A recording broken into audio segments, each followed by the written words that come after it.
Hello, this is Fred Nwankwo again coming to you from our studios in Chicago with Bold Talk on Allen TV. Today we're introducing a new segment which we call What's Happening. What's happening as in what's trending around the world as it concerns Africa, and in this particular instance as it concerns Nigeria. If you notice, I am very unshaven. I'm unshaven because I'm angry. Why shouldn't I be angry? Why should I shave? In Igbo land, we say that na onye bi na boko na chuoke, which translates in English to when your house is burning, you are not out there chasing rats. I am very angry about what happened yesterday at the APC convention. And I don't say that to rub a broad brush across all the APC aspirants. As the video goes on, you're going to find that there are actually some of them that I highly respect, and I gave them their kudos. But it's a sad day, not for me, it's a sad day for Nigeria. And my mood through the video will show you that I'm in a very sad mood. So you need to bear with me, ignore my mood. It looks very sad. Don't worry about how sad it looks. Worry about the message I'm bringing across. There is something I say in this video also about President Buhari that will shock you. And I hope for those of you who can psychoanalyze beyond what is said, that there is a strong message in what I say there about President Buhari. And why am I doing this at the beginning of the video? Because what I said about President Buhari is buried way inside the video, and I want you to patiently listen to this video from beginning to end. There are very strong messages in it. When it's all said and done, it's about our youth. Our youth are the key to our future. Our youth should be angry, but anger is not enough. If you don't have your PVCs, if you don't vote, there is no chance whatsoever for an alternative candidate to emerge in this election. And while I say that, I also want you to know that both APC and PDP may have some good people inside their parties, but the bottom line is that they are still inside those parties. We are not condemning the good people inside APC or the good people inside PDP. We are condemning the process inside PDP and the process inside APC. Those processes need to change. But until those policies are changed, I cannot support PDP and I cannot support APC. So let's go on and listen to my sad video, but my sad video is what in America we call deep.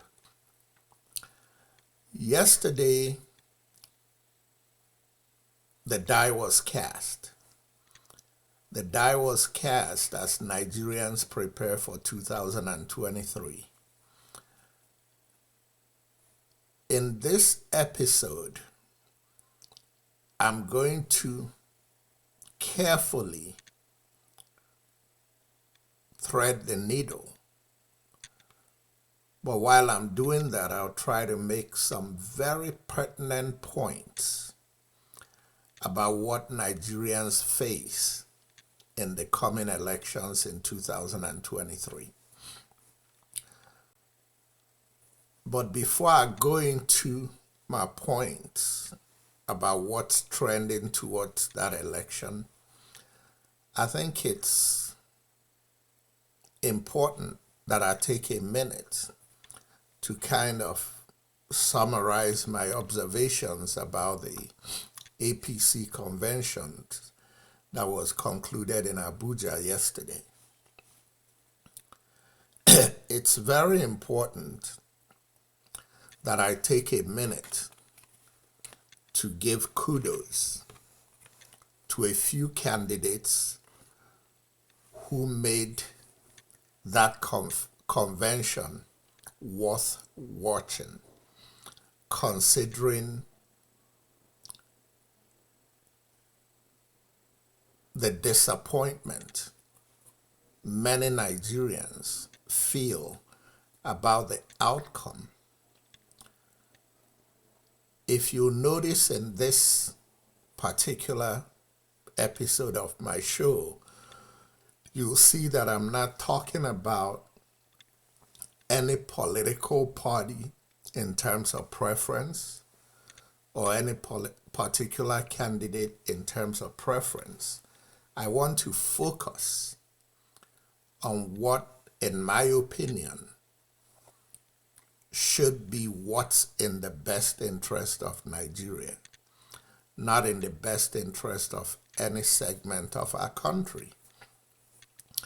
As flawed as many of us think that the APC process went, it's important not to stroke a broad brush across the whole thing and condemn the entire process and the entire people that were at that convention.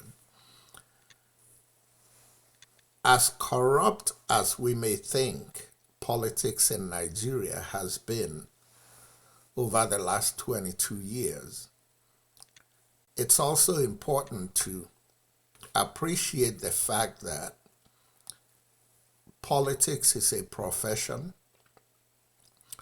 To be in politics, you have to belong to a political party.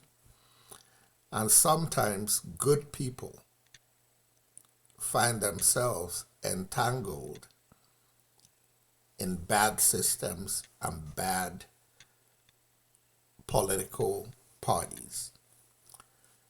I would like to take this moment to congratulate a few of the aspirants that were at the APC convention yesterday, at least for their tone and their conviction and the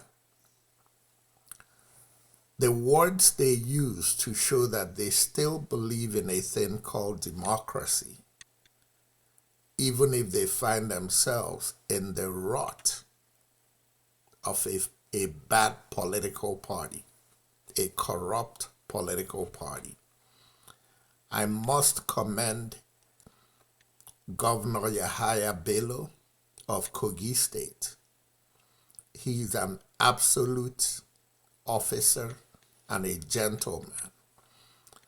And I wouldn't be surprised if one day he finds himself the president of Nigeria. He spoke very well. He knew he wasn't going to win, but he stood his grounds.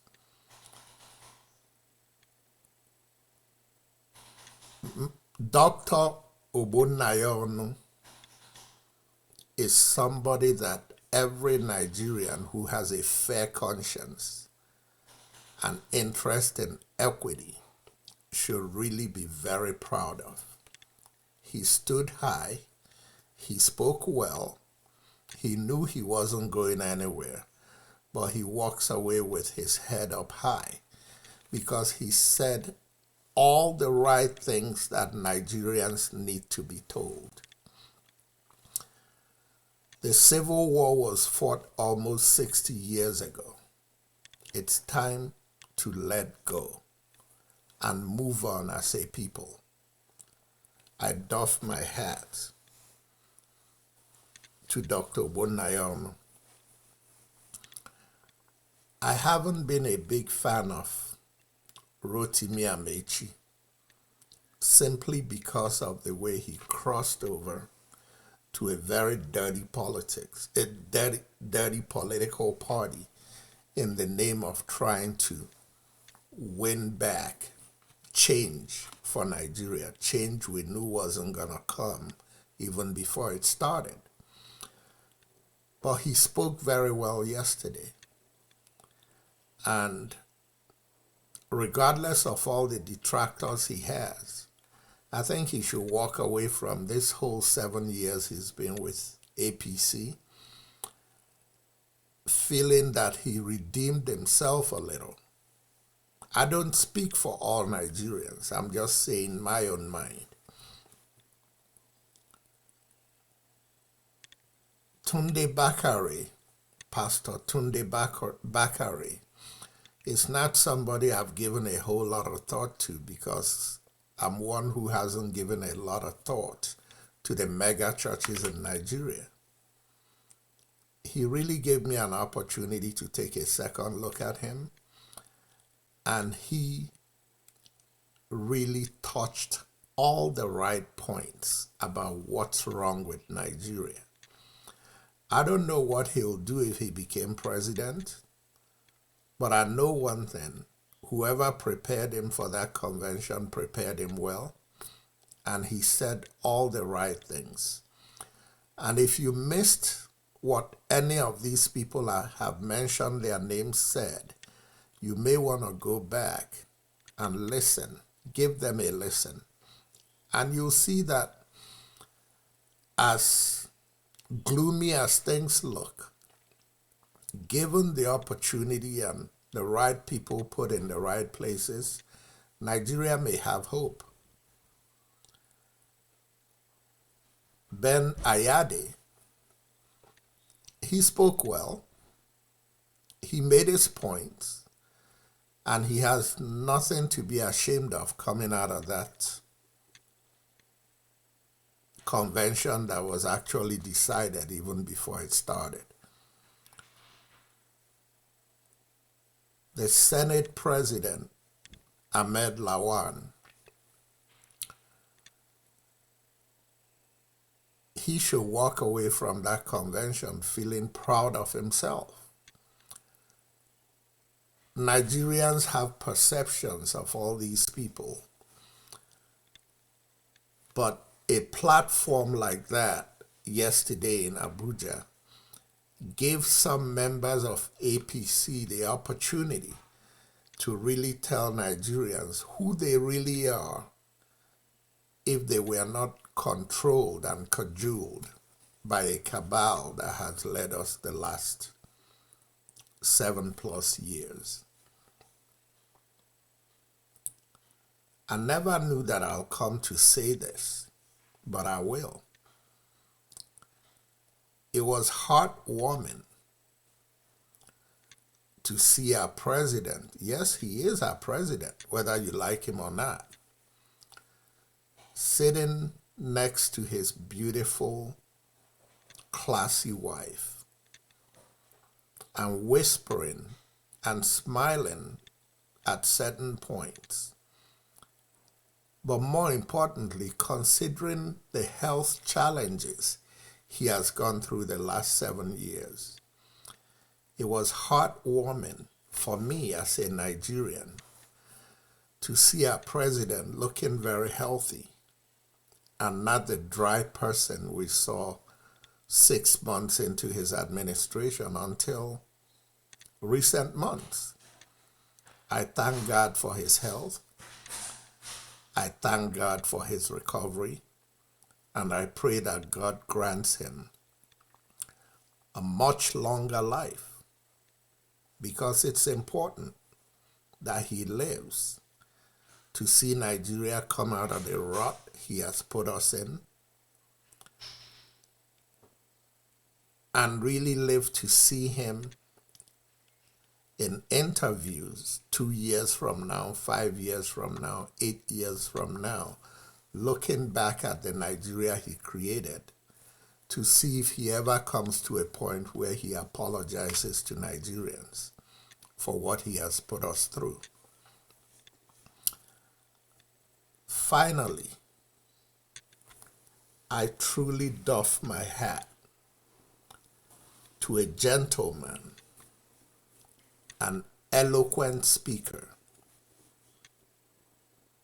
a novice politician, but a man I truly believe is a good man, caught in the web of a terrible cabal over the last seven and a half years.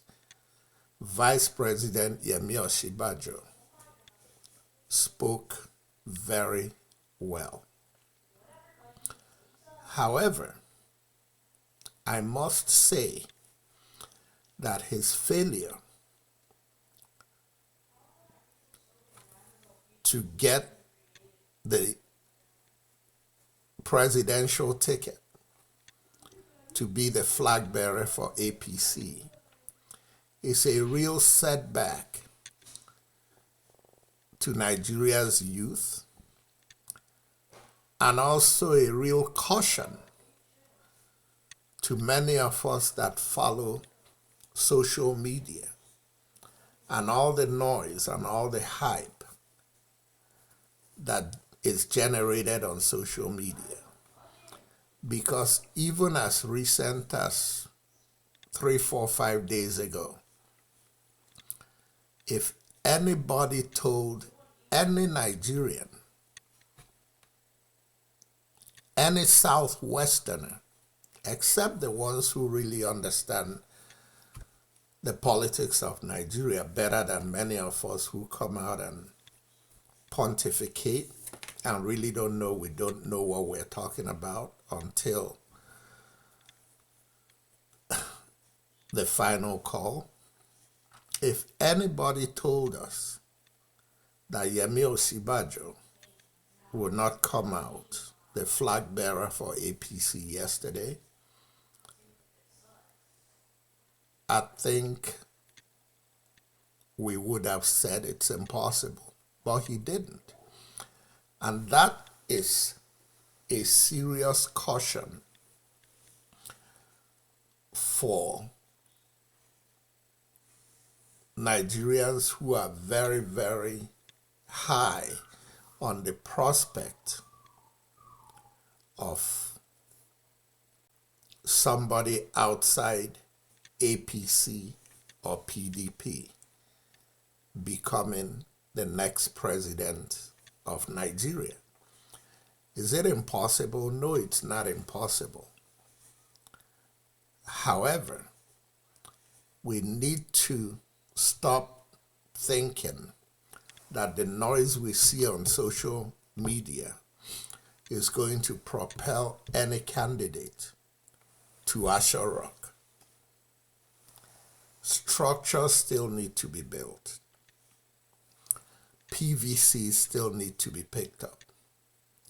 At last check, I was told that as many as 50 million PVCs are still sitting in INEC's office or wherever they are supposed to be, and the people they belong to have not yet picked them up.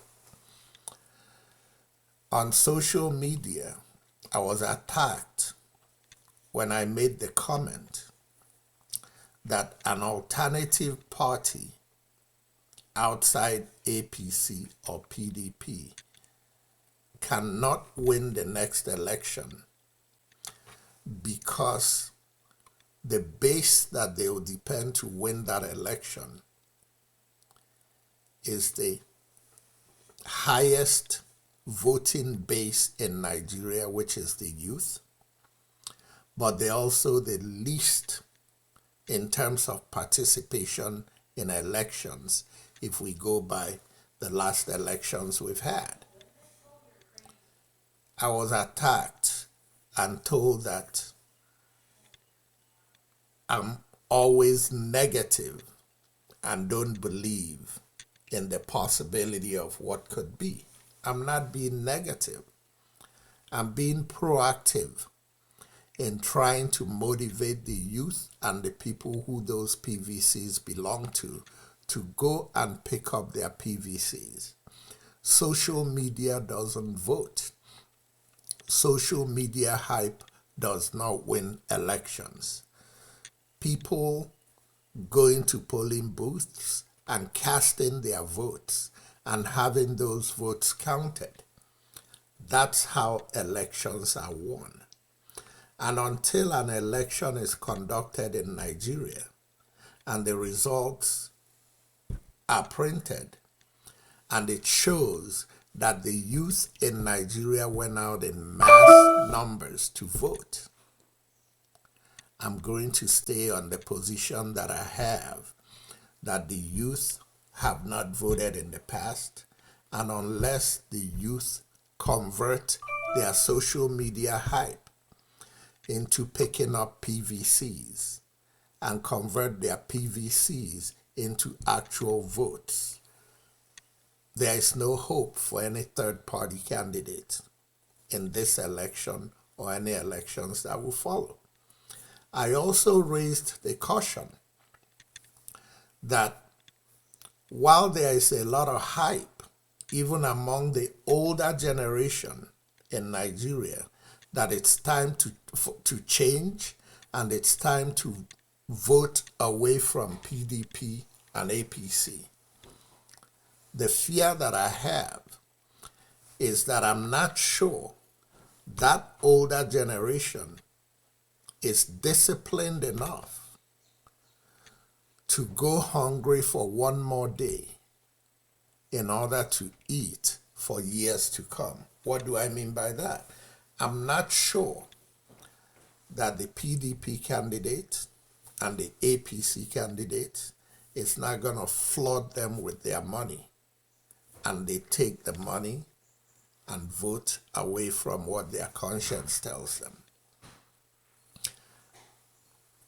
There are sound bites from the youth that I've been hearing, and they sound very good.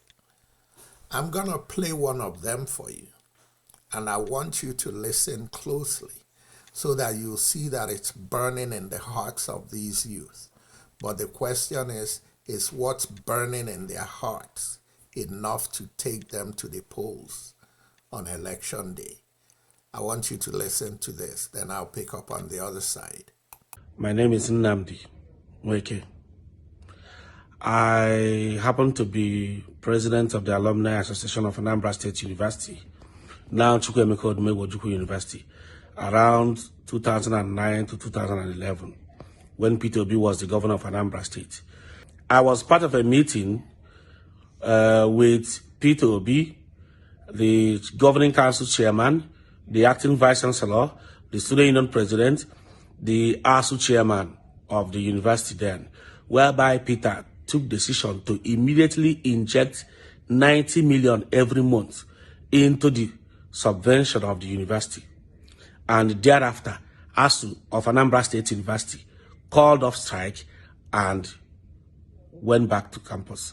That is the reason that today, while the whole universities in Nigeria are on strike, the Anambra State University, now Chukwuemeka Odumegwu Ojukwu University, is in session. So if you're a student there, it means you're of the age to vote. Go and get your PVC.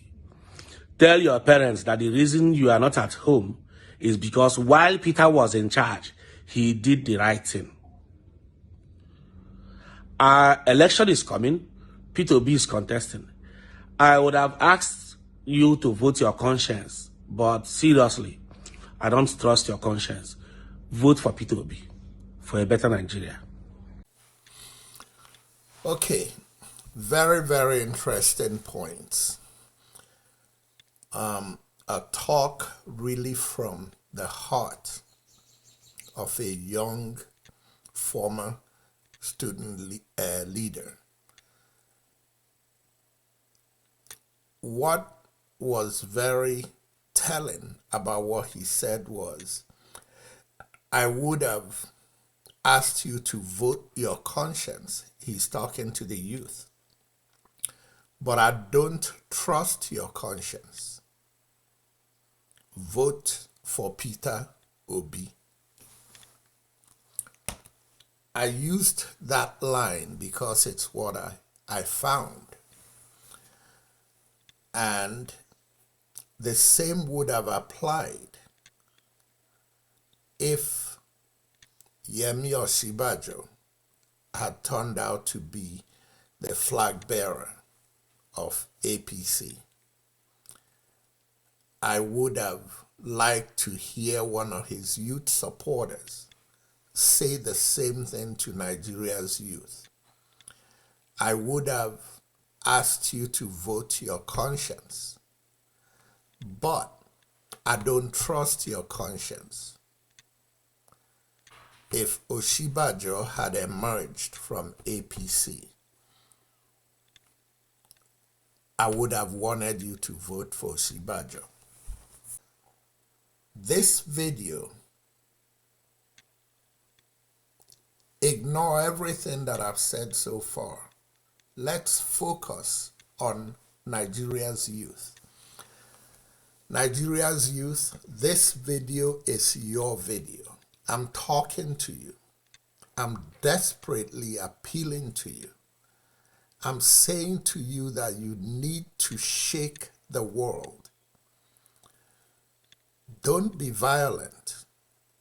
Don't be boisterous. Don't make too much noise. Organize and, without violence, go to the polls in 2023 and shake Nigeria and shake the world. This is not time to be enticed by money coming out of any of the big guys that have found a way to take over the presidential tickets of their political parties. This is time to start lobbying even some of these people in those political parties. It does happen. They're not going to say it publicly. But if you go out and lobby them and put pressure on them and appeal to them, you're going to see them start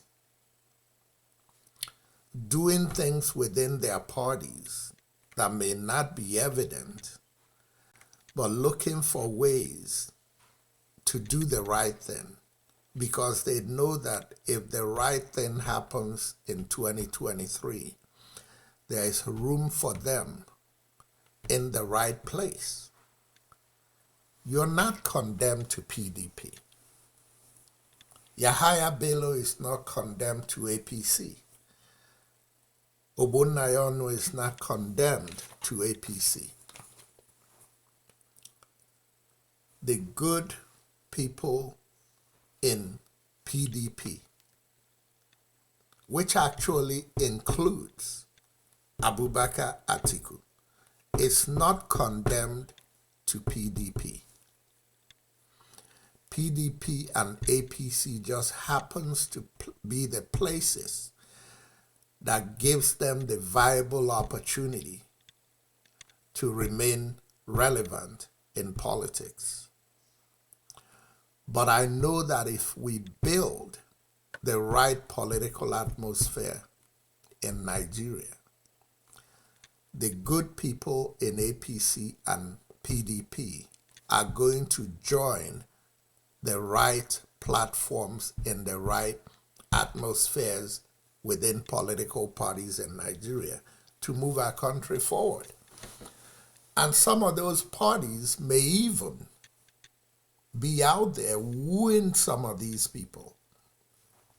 And that brings me to something else. Let's cut out this nonsense about who is corrupt and who is not corrupt. Nigeria is a very corrupt country. There is a popular joke that I have, and in Igbo, it's the kind of stuff one says, and they say "Yaworo kaworilu," which means it's a joke, but it's serious.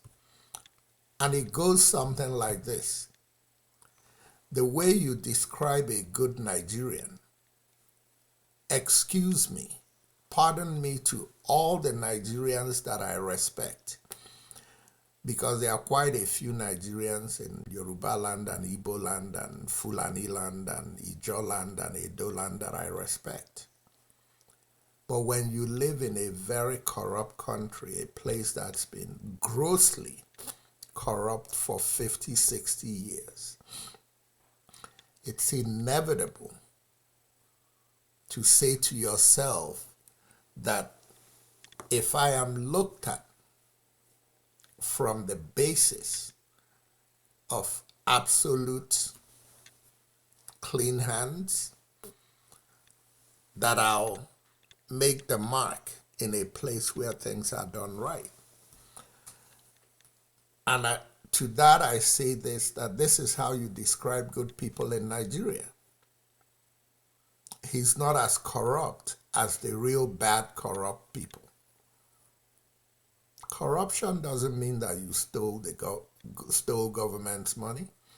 Corruption includes that you went to a gas line, petrol station line, and you're number 300 on the line, but you spent 10 minutes and left because you paid somebody to pump your gas while the poor man is suffering for 12 hours waiting to buy gas. That's corruption. Corruption is that you have a kid who doesn't qualify to go to an elite school in Nigeria, and they get into the elite school at the expense of a very bright kid of a very poor person who couldn't get in. And that one deed may have cost that very bright kid the chance of going to university, and they ended up trading in Onitsha. Not to say that traders cannot be very successful, but that's not what the young man or young woman wanted to do. They wanted to go to college. And you bribing your child into the university cost them their opportunity. It is corruption. Nigeria's youth. An alternative candidate can become the next president of Nigeria. It is in your hands. That candidate cannot be president of Nigeria unless you vote, and that candidate cannot be president of Nigeria unless you refuse to take bribes from the candidates who are willing to come out there with all kinds of money to buy this election. If 2023 slips away,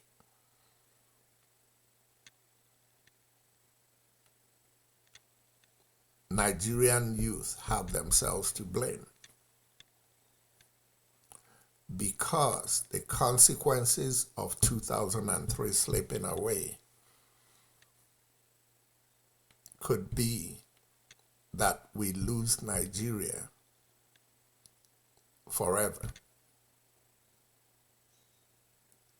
Let's do what it takes to make sure that what happened at the PDP convention and what happened at the APC convention does not define what direction our country is going to go in 2023. But even while I say that, let's also pray that if our wish doesn't get granted and the election is won by candidates that we're concerned about, that somehow, by divine intervention, that their conscience is touched enough that they decide to use their best skills to work for Nigeria. Our fear is not necessarily that they don't have the skills to move Nigeria forward. Our fear is that we see them as part of the cabal. It's incumbent on us, if they win this election, to prove us wrong and say that no, we know that this country is going down the hill and we're here to fix this country. May we all live to see the glory days of Nigeria again. Once again, this is Fred Nwankwo, coming to you from our studios in Chicago. And until next time, please share my video. Please subscribe. We need your subscriptions. It doesn't cost you a dime. Our likes are rising.